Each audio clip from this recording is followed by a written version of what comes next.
If you're like most people, you're pretty opinionated. I am. And normally, when you hold to an opinion, you're right. And the other people are wrong. And that's almost always the case.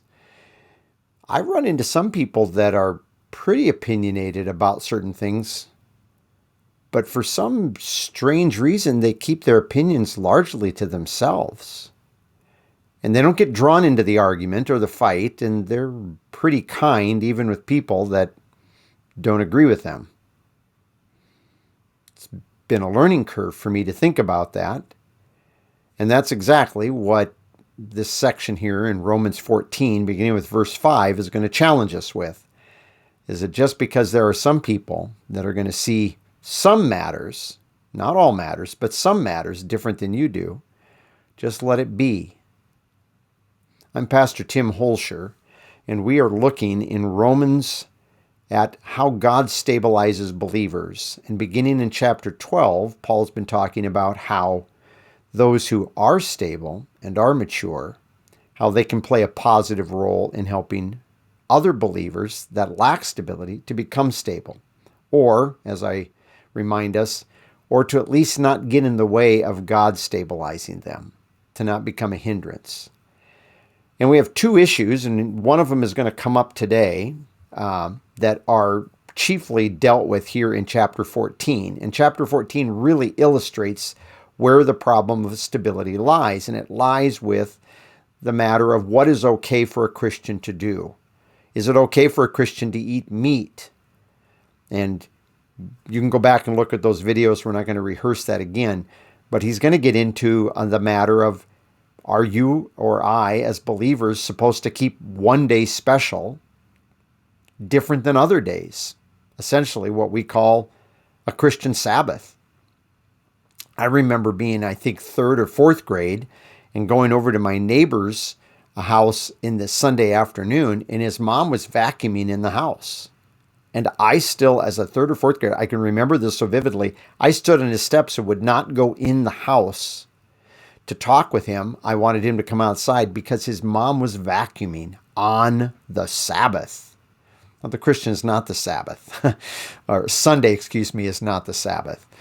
But of course, we treated it as what we called a Christian Sabbath, the way we looked at it. The Lord's Day is the way we always referred to it.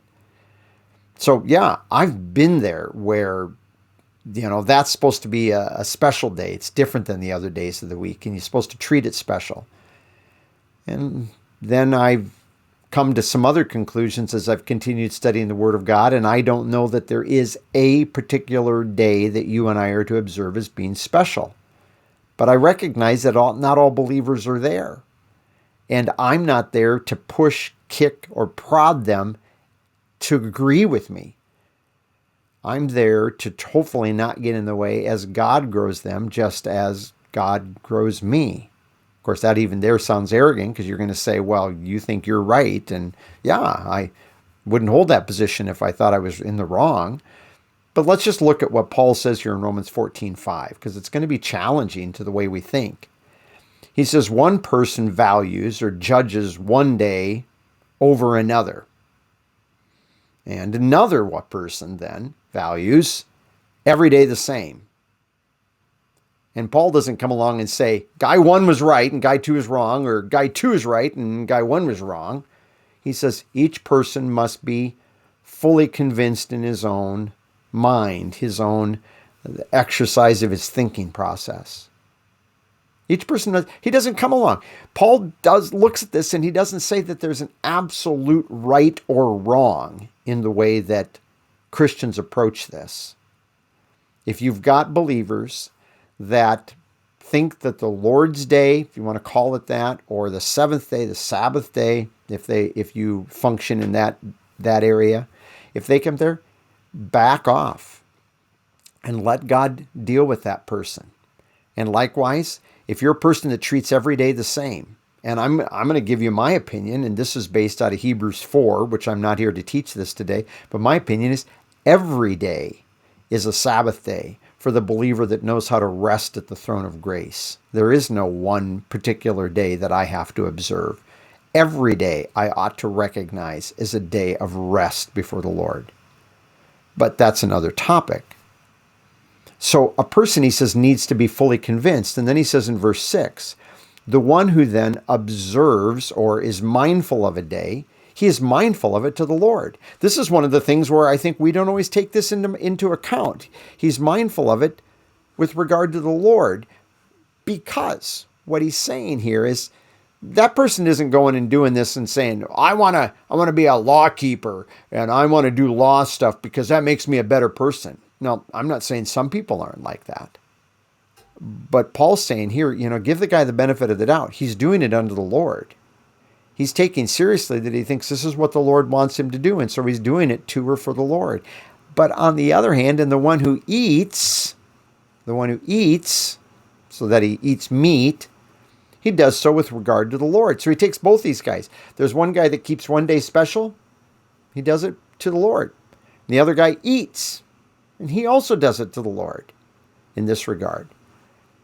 Person that believes he can eat anything and he can eat meat, even if it maybe was accidentally or might have been offered idols, who cares? He does it to the Lord.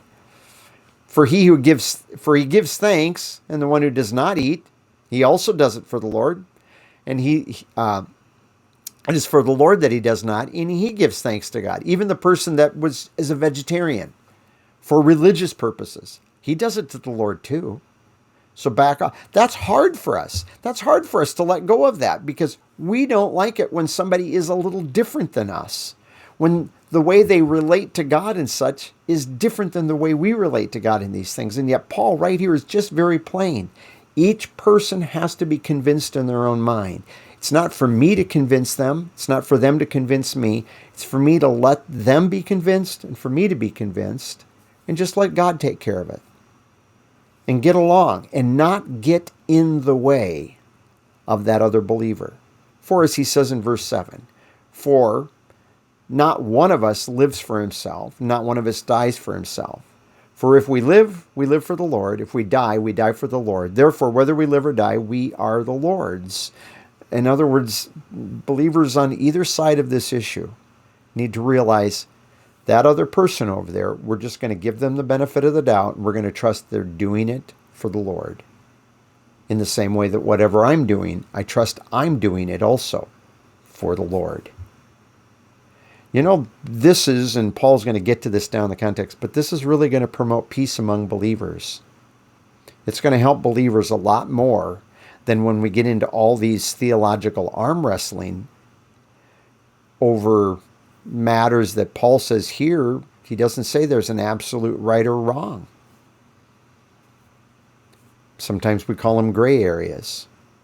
But we learn to back off and let God deal with them in the same way that God deals with us. And just play a positive role in communicating to them other things and working on those. And sometimes we're going to be surprised and we're going to find out the thing that actually is the linchpin in the issue for you or for them. It's not something we would have thought of. And if we learn to operate in this way, to think this way towards others, it encourages them as well as us to have a good day in the Lord. I'm Pastor Tim Holscher, and thank you for joining me today.